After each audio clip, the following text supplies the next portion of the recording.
business on display. Yeah, yeah, yeah, yeah. We gon' put your business on display. I got winners on the way. You know you can't knock the hustle. And if you gotta get in place, and we gon' put your business on display. Grab a seat, we need you for a minute. And if you got the goods, we can talk about your business. She know what it's like to make a move independently. And I don't fake it's like that. We've been trusting God like that. Yeah, yeah, yeah, yeah. Oh, we gon' put your business on display. Well, hey, everybody. Top of the morning to everyone. I am super excited to be here this morning. I literally am excited to have my guest here today. I'm laughing because I didn't do amazing intro because this is just my conversation with my girlfriend from the second grade. Wow. So, introducing to some and presenting to others. Or is it presenting to some, introducing to others? I don't know. None other than my friend to the end, and I'm echoing. I don't know why. Lynn Taylor, Lynette Taylor. Hey, Lynn. Hi. Hey. I'm so excited you're here this morning. So I know there's a large echo, and I'm not sure what that's about, you all. I don't know. Anyway, so I'm going to go ahead and keep going. I want to introduce you all to my friend Lynn. She is my friend to the end, and there is still an echo. Do you hear the echo? No. Okay, I hear it. Well, anyway, let me just start off by saying that I am very grateful for Lynn in my life. And I think I've had the recent times to tell her that it's so funny that throughout the years of knowing someone almost majority of your life, how you go through waves of in and out. And but you know that people are there and you know that they're your friend. So that's kind of the way I feel about Lynn. Like Lynn is always there no matter what. We go through waves. So Lynn, I'm gonna let you introduce yourself to everyone and then we'll get started in the conversation about why we're here today. Okay. My name is Lynette Taylor. And like Nisha said, we've been knowing each other forever. I want to say maybe second grade. I am working in mental health field. I'm a licensed counselor. Also have some done some work with school counseling. I have a bachelor's in psychology, master's in education. So I have come from a family of helping others. My mother was a nurse. She's now a pastor. My sister is a nurse. My other sister works in education. She's been a teacher since 1990. And my brother does home improvement. So I got a lot of experience from helping others with from my family. So that's why I chose mental health also because I was very intrigued by it. So, and I've been doing that for 29 years. I've been working at Cook County Jail. Wow. Which is never a dull moment. We will never a dull moment. So we definitely talk a little bit about that career.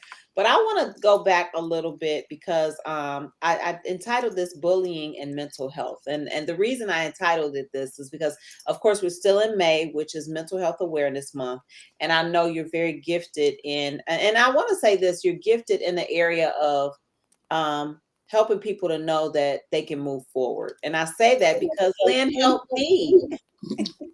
What's so crazy about that? So I'm gonna give a few stories. So we went to grammar school together, and then we went to high school together. They called us the Three Musketeers. I think it was me, you, and Colleen. Right. And we were the Three Musketeers, and I had a friend. And then when Lynn left and went on to high school, I literally stayed at the Christian school we were at for that freshman year because they were trying out high school. And that was one of the most traumatic years of my life. Lynn was not there to save me. So furthermore, I moved on to a school, Oak Forest Christian Academy. People always say, Nisha, what high school did you go to? I was like, you never heard of it. Don't even ask. Don't even ask me. Right. But the truth is that it was Oak Forest Christian Academy. I will say that. And Lynn was there already. And so I had some serious struggles through there. I felt like none of the black kids liked me. That is the truth. We rode the bus together. My family, we always had car trouble. We always had some type of difficulty. And it was a struggle for me. And the fact that I wasn't accepted, I was kind of nerdy and sheltered and all of that. But Lynn had friends for everybody was Lynn's friend. Everybody like she was the popular. I would say she is most popular. That's what I would say. Would you agree with that, Lynn? Yeah, I don't know how I got like that because I used to always think I was shy. So I don't Girl, know when what? it I don't know when that came out. I don't know, but you never been shy to me a day in my life. I mean, she just knew how to flow. And I was ridiculed for what I wore or didn't wear. And I don't even know why, because we had to wear culotte skirts or something like that. I remember, I don't even remember. We couldn't wear pants. You remember growing up like that? We couldn't wear pants. We couldn't wear, Right. I mean, it was just a really, really, really Yes. strict environment. We couldn't do Makeup. interracial, you couldn't do makeup. We couldn't do interracial dating. You remember that? Right. Oh, yes. There was no interracial dating. Um, what are some of the other quirks that we had going on? It was a lot. I It was a know lot. when we couldn't, like you said, we couldn't wear pants. I remember I used to sneak down to my neighbor's house and put on pants. I was the same, but I would always get caught. I know it didn't matter. They somewhere my parents would show up. But just growing up in a God fearing, do you feel like there are any regrets on the way you were raised in terms of like just in that holiness kind of like background like we were? It was No, you supposed know to what, the only thing that I would say, like when, well, I mean, I used to say, may still say it now. When I went to the, started working at the jail out in the, real world, I was kind of shocked and kind of like, I mean, naive, I guess I kind of was, you know what I mean? Because I yeah. seemed like I didn't, maybe I didn't really know a lot, wasn't really bold, didn't, so I think it kind of shocked me that people were doing this and that and, stuff like that. So I wouldn't regret, living under, godly parents, but I think I was a little more sheltered. So when I went out there, I was like, what is going on? I was terrified. I was like terrified, like what is really going on, so. It's so funny. I don't even know if you know the story, but one of the reasons that I literally wind up going to OFCA was because my mom and dad put me at Hirsch High School, Oh, and and I went there for 2 days, and literally I was in a state of devastation. And I was like, I cannot go to a public school. And I went home. I said, I don't care what you have to do, Mom. I cannot go back there because I had been sheltered. And I was like, right. this is a whole, somebody slapped me on my butt, a young man. And then I went to the wrong classes. I didn't know what I was doing. And then I'll never forget this. I sat at a lunchroom table and it was like the second day of school. And I got cursed out because from the girls, because they were like, I don't even want to say what they said. Get up out of my seat. The Right. H word. They say, oh, get up out of my seat. Right. I was like, oh Right. my God. I went home, told my mother, I can never come back here again. You're gonna have to find me somebody's Christian school. And we were financially, it was a lot of us. So financially, I didn't know how they was gonna do it, but I was like, I know it could be done. And Right. sure enough, we wind up graduating together. And just some of those things. But the reason I want to kind of bring that up is because some of the things that we don't think affect kids wind up affecting their health and their mental health later on. Mm-hmm. And I will say that there were a lot of the rejection and feeling isolated and even bullied at times. I can't remember the girl's name, but I remember her on 111th. We would pick her up in that house on the corner. You remember that? I remember, but yeah, I don't remember her name too. I know. Thank God you don't remember her name. But anyway, Yeah. the point is that I would sit there and I would be cringing having to pick Me her too. up because everybody sat on one side of the bus and Lamb be like, just don't worry about it. Well, I will say that, as moving on in life, I got married, of course, at 18. I was pregnant with Kristen. I don't know what you thought about any of that back then, but the point was that I was traumatized from my high school years and grammar school years, and I won't go into detail about a few things, but there were some things that really really affected me, and it made me feel insecure. I felt intimidated. I felt like I didn't matter. I felt like I was not valued. And it was a struggle for me. I really had a really hard time. And to the point where Wes was on the other end of the spectrum because he was more confident and all of these other things. And he Mhm. says, I have insecurities too. I was like, well, you never show them. But they would come out to the point where I had to get some help. I had to get some counseling. And so I wanted you to really kind of hone in on how that affects, your mental health, the kids that go through things in grammar school and high school, and how important it is for them to get help early on before they reach adulthood, because that does affect. Right. And then you're at school 5, days a week. You spend most of your time there. You're trying to impress your peers, so you really value their opinion, Absolutely. and you have to be this certain way for your peers. So, that really affects your mental health, especially if they're bullying you, especially if they're telling you, you need to do this or you shouldn't do that and you shouldn't look like this, so that really affects you. When you go back to school, you need to be what they want you to be. Yeah, yeah. So, yeah, that has So a lot. what do you recommend parents to do, when they are like they see their kids? Some parents don't even see the signs of bullying. Some Mm. parents don't even know how to deal with it. What do you recommend, or what do you suggest are some of the signs that where parents can pay attention to kids that are really starting to struggle in certain areas? I know definitely paying attention to their social media, account, or how much time they spend on social media, or even not even social media, just texting. You know what I mean? You have to really, really be supportive, and you really have to be involved in your child's life. And we know nowadays, especially, that doesn't happen because they're either working 2 or 3 jobs, or they have other stuff going on in their lives. So for some reason they think that the TV, the cell phone, is okay with their child. And that's not, okay. So you need to make sure that you are involved in your child's life, make sure you talk to your, child, make sure you see signs of them like withdrawing, not really wanting to do anything, and just keep that conversation definitely open. Let them know that they can, come talk to you, definitely that. So let me ask you a question. When we were in high school or even grammar school, did you even know that I mean, I think sometimes I share with you, but did you even know that there was a difference in terms of how I was feeling, or the isolation, or just feeling? Now, probably not so much in grammar school because we were always kind of together with Lynn and me, you and Colleen. But what did you even know, or did I share that with you? I'm not even sure. No, I know you didn't share it with me, but I did tell, I could tell, sorry, that it was something a little different, that you were kind of a little, I don't want to say, withdrawn, but kind of like, in your own world, you know what I mean? So I didn't really notice that that was it, but I did know it was something different, you know. Yeah. So at that time, now that you tell me, now I realize what it was, that you were feeling like that. Yeah. And it felt very lonely, I have Yeah, to say. And I don't know, I know I'm telling a lot. I don't know if you remember this, but Tom, yeah. no, Tom Reeves. It Yeah. wasn't Tom, it was Dan, who's Pastor Dan now. Yes, But yeah. Dan McGee. But they made a bet that I would not show up with a date at our homecoming banquet. Did you know that? Oh, no, really? They made a bet. And so I had invited someone from my church to be my date.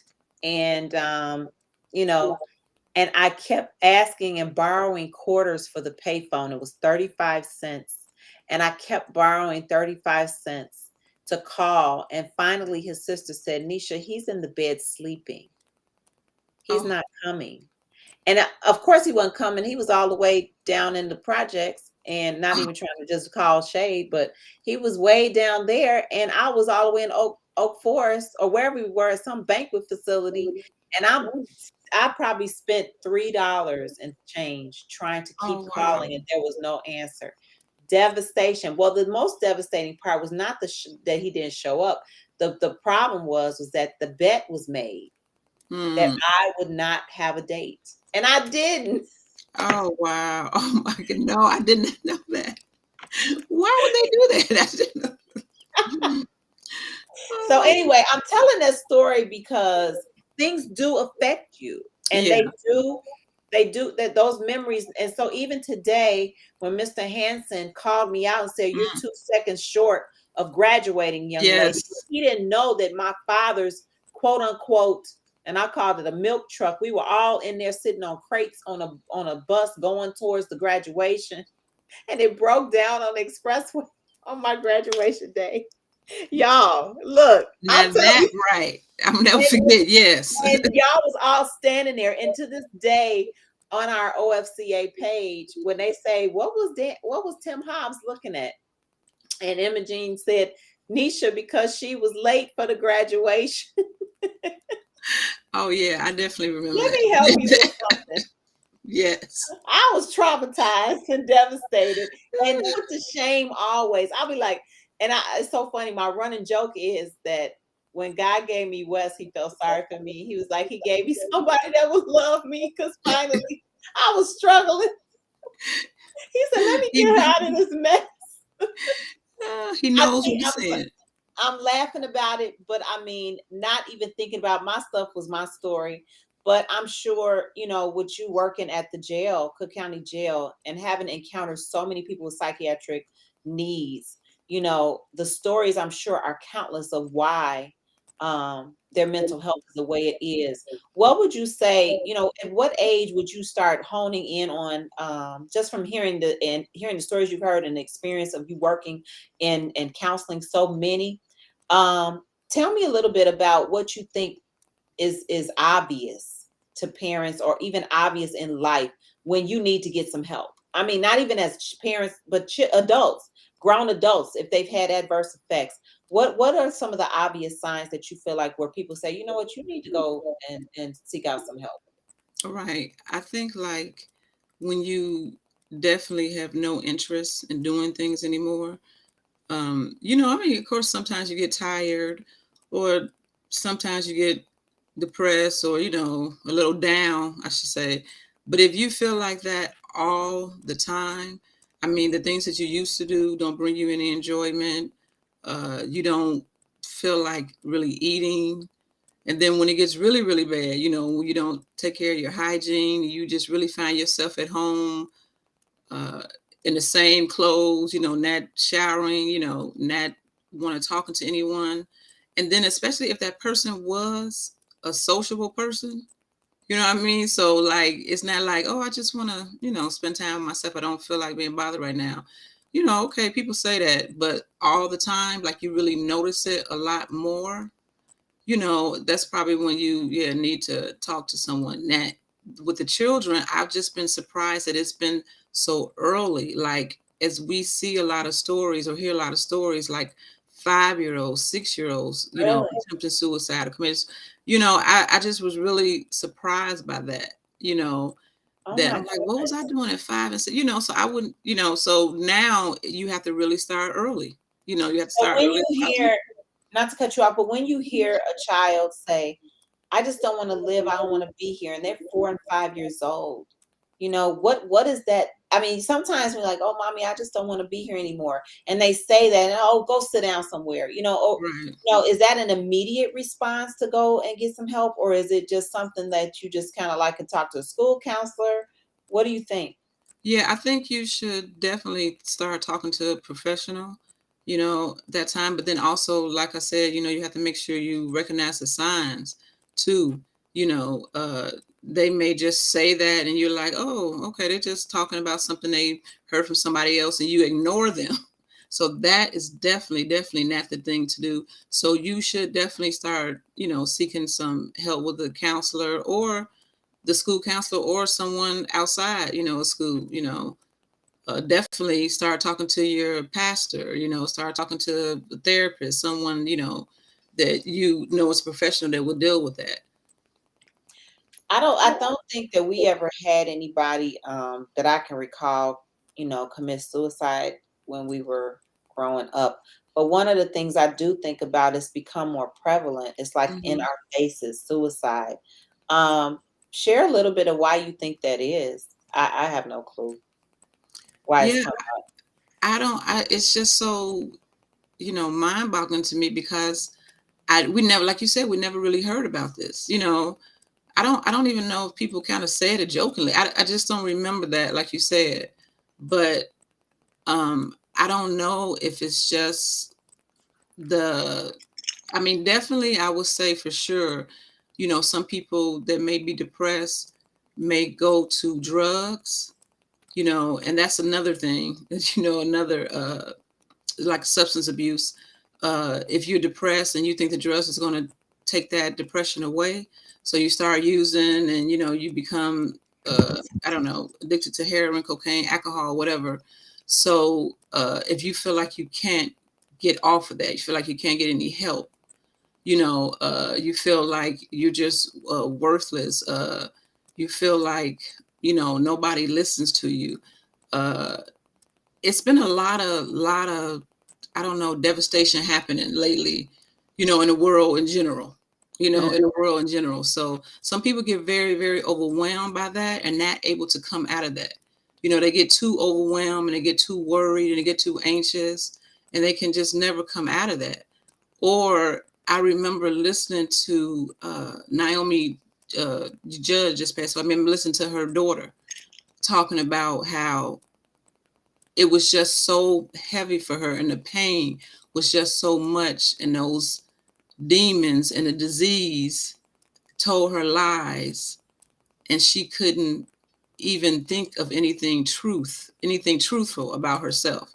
She was supposed to get an award, a prestigious award, and she couldn't hang on for that. She couldn't hang on, and she didn't think that people value her enough. So it's just like, of course, we believe in demons. So demons and those voices and the lies that they tell you, you just are not able to overcome that. You're just not able to overcome it. You're not able to get out of that thinking, you know. Yeah. And yeah. Well, I mean, you caused my mind to go in 1,000 places, and because I did think about that. Some of the people that you think are the happiest are usually the ones Hmm. that are struggling the most. I want to ask you a couple questions, but before I do, about you personally, but what I want to tell you, one of my friends, I was sharing my story about my nephew, and I used the word committing suicide, and she said at a mental health first aid class, she learned that we should say he or she died by suicide as opposed to committing suicide, because people commit crimes, and when they are in a state to want to end their lives, they're battling mental illness. So it's putting the person before the disorder. So it says that. How do you feel about that? Terminology is really key, I know, but it's like he or she died by suicide as opposed to committing suicide. What do you feel about terminology and a play on words in that regard? Yeah, I haven't thought of it like that, but that's a good point, especially for those that are they left behind, family and friends and stuff like that. So I guess to hear that all the time said like that, it would make it, be a little bit better putting the person, in front of the disease. But I haven't really, I haven't really heard it like that before. Yeah, and then they also told me is that instead of saying homelessness, Lynn is a part of our Heart Life Ministries recovery program, our counsel as a counselor. And one of the things they also said, it says you shouldn't say homelessness. They said you should say people without homes. Oh, right, right. And Yeah, I just think yeah. Words are, yeah, you're right. Words are, I mean, very important. We know that. yeah. Well, would you work in 29 years in the jail system? How did you keep your head afloat with having to, first of all, of course, being sheltered and raised like we were, but then having to stay ahead of the float, just keep your head on straight? What are some of the things that you had to do in order to mentally stay sound? Because I can't imagine, having to meet with people day in, day out. And I don't know what that looks like. I mean, they could be regular people or they could be murderers. I don't know. So what Right. what are some of the things that you did personally as a clinician to stay afloat and to keep your head sound? Definitely pray, of course, every day when I will go there, make sure I ask God for protection. But definitely, self-care, we always talk about that, we're taking care of everybody else, but we have to definitely take care of ourselves, because if you're depleted of energy and you're depleted of everything, how can you take care of someone else? Yeah. So definitely, self-care, because sometimes you just need to, take a break, and a lot of my peers, coworkers, have become friends. I know people say, you don't come here to make friends, and a lot of people think that, but a lot of my coworkers have become, friends of 20 plus years. So definitely, talking to your friends and getting some encouragement, and just letting them know if you had a difficult day, or asking them for advice, getting a second opinion. uh, but definitely it was hard going there, listening to those, so every day, because I'm like, oh my gosh, how can you help someone that's there, see better for themselves, even though they're in that type of environment. You still need to let them know, you still have joy, and you still have a way to get out of here, and you still have hope, and you still have family, you still have support. So it was definitely hard to try to continue to convince them that when they're in that type of environment. Wow. Have you ever seen any recovery stories of Oh of, yeah, I of have. your of your Yeah. patients that you had to see in the jail? Yeah, I have. I mean, it's funny. I've seen people like on the outside, like, Really? yeah, that were doing work in facilities or communities, or some people actually came back there. They were working in working in the prison ministries. So some people have actually come back there and did some volunteer work. But I have seen people, yeah, working on the outside also. So I know that's one thing that people probably need to be encouraged by, to Yeah. be strengthened, that there are victory stories when people, do you feel like sometimes the jail is the best place for them to learn the lessons? Oh, some people definitely, because some people would not be here still if they were out there doing what they were doing still. So sometimes I believe that, and also some people have said that to me too. I believe jail saved me, because I would not be alive today if I was not locked up. So yeah, a lot of people have said that. Wow, interesting. Wow. Well, I know you have worked in this field 29 years, and you are yet, you ready. I'm sure you're ready to retire, huh? Yes, I am. Yes. Well, it's been so encouraging talking to you today. Is there anything you want to leave with us today? Thank you for letting me be transparent too. Oh, you welcome. Somebody had mentioned something in the chat about cyberbullying. Uh, Oh, what did they say? and her daughter, yeah, is homeschooling. She got, yeah, caught up in that. But I just want to say that, like I said earlier, just make sure you stay on top of that, because it's so serious. And it's, when we think, oh, like you said, oh, whatever, they're just talking. No, then, you have to really, really pay attention to that and stay in that person, your child's life. If you have to change their phone number, if you have to, talk to those kids' parents, talk to the school, you have to continue to stay on top of that. Yes, yes, yes, yes. Well, I know cyberbullying is I know we're about to go, but cyberbullying is a thing. Yeah. But monitoring your children's phones, monitoring their whereabouts. What do you think is too early to give kids a phone? Oh my goodness. If it was me, if it was me, it'd probably be like 12 or something like that, I would say. But I know kids have phones now that are like 7, 6, and so Yes. yeah. And I And you- guess it would be fine if it was just a flip phone where you could just dial it. But there's so much stuff, so much stuff on it, on there now. So, but yeah, I know some people have given kids phones at 7, 8. So yeah, if it was me, I would say, but I can't say, because I don't have any kids, so I can't say, you know, but I would say 12. But yes, yes, yeah, it's the age that they should have a phone, I should say. yeah. But yeah, Well, I just want to make sure, too, that everybody takes care of their, mental health, also, like I said, self-care. And of course, if you look at somebody and you notice something different constantly, you have to make sure that you look at those, recognize those signs and don't ignore that, you know. But I wanted to say that you all be on the lookout for Lynn because she has, at the beginning stages of launching her own practice and her own business. And so she does have a very peaceful demeanor, even though she's the jolly olio in social settings, but definitely has a gift in ministry to minister to your needs, your clinical needs. And so be on the lookout for her. We'll have her back with her new business and her practice because everybody needs a counselor, you guys. Everybody needs someone. Don't think that you're exempt. And if you think you're exempt, you're probably the main one that needs a counselor. You're probably the main one that needs to sit in front of someone. So I'm super excited you joined this conversation today. If you are watching, feel free to subscribe to our YouTube channel, Nisha's Network. Also, go to nishasnetwork.com if you all want to subscribe, any businesses or anything like that. But Lynn, thank you. And I'm excited about just our connection and just your family in general. Let me tell you all just a little taste.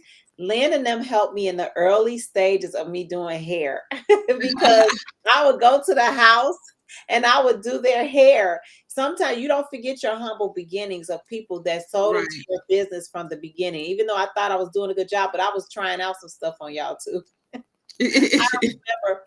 But thank you for being my friend. Thank you for your consistency in life. And everybody should have someone who's consistent in their life. So if you want more information on Lynette Taylor and her counseling services, please reach out to Nisha's Network. You can contact her on all social media platforms, right? Yes. Okay, all social media platforms. But this has been amazing. I hope you feel good. Me telling you all those traumatic stories, I girl. know. But all of those traumatic stories got you to where you are today. So look at that. That is now that's So something. that's what right. That is what right. That is wonderful. We have to But go you through know that what? to I'm gonna get, tell I'm gonna tell you too, Lynn, though, that I literally something in me wanted counseling ever since I was like 16. I literally before I got married, I went, they had in the Evergreen Plaza, they had a counseling center down in the lower level. And I went there and I was seeking out counsel. And from the beginning to the end, even to today, I still have a counselor. I don't mess around with that because you can't pour from an empty cup. You right. have to be refueled. And so I know that if you all are watching today, you definitely need to know that everybody needs a counselor. Nobody's exempt. Every pastor needs a pastor, every teacher needs a teacher, every counselor needs a counselor, every coach needs a coach. Everybody needs somebody. If you think you got it all together, then you're the main one that needs to go see somebody because how can you pour from an empty cup? And that's why and it's so funny. Now I'm friends with a counselor for over 40 plus years, Lynn. Right. I think it's 45 years we've been friends. Oh wow. Second grade. Yeah. Right. And I just want to say something else real quick. When you just said that, we went to go see that Phyllis Hyman play, and the guy said that he put in a statement in there about everybody thinks about suicide. And so the audience was like, no, no, it was like a big roar in the audience. Like, no, we don't. So at the end, he said he put that in there because he just wanted to see the reaction of people.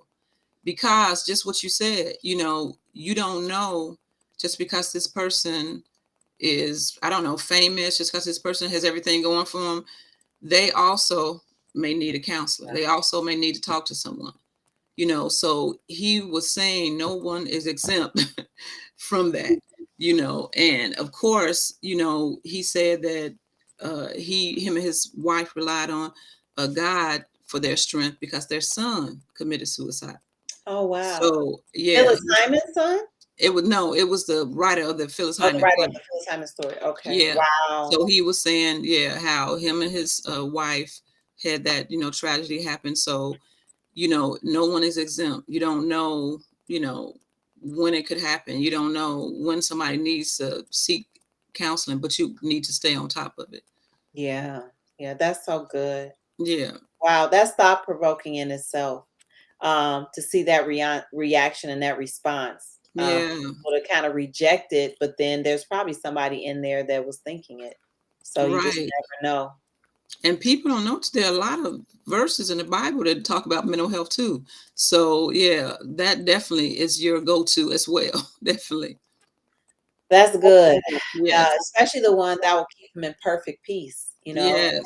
and that whose mind is stayed on thee. Yeah, because Yes. he trusted in thee. People forget that part. You got to trust in him in order to have the perfect peace. So yeah. Thanks Yes. so much for today, Lynn. This was Thank good. you. We're gonna come back because she has a business that's on the horizon and I'm very excited about it. So and I will be referring lots of clients and patients to Lynn. So you all want to be on the lookout for looking for her. Contact Nisha's network. Thanks, Lynn. Love you. Thank All you. Love you right, too. hold Have a good tight. day. Hold tight. See Okay. you next time, everybody. Bye.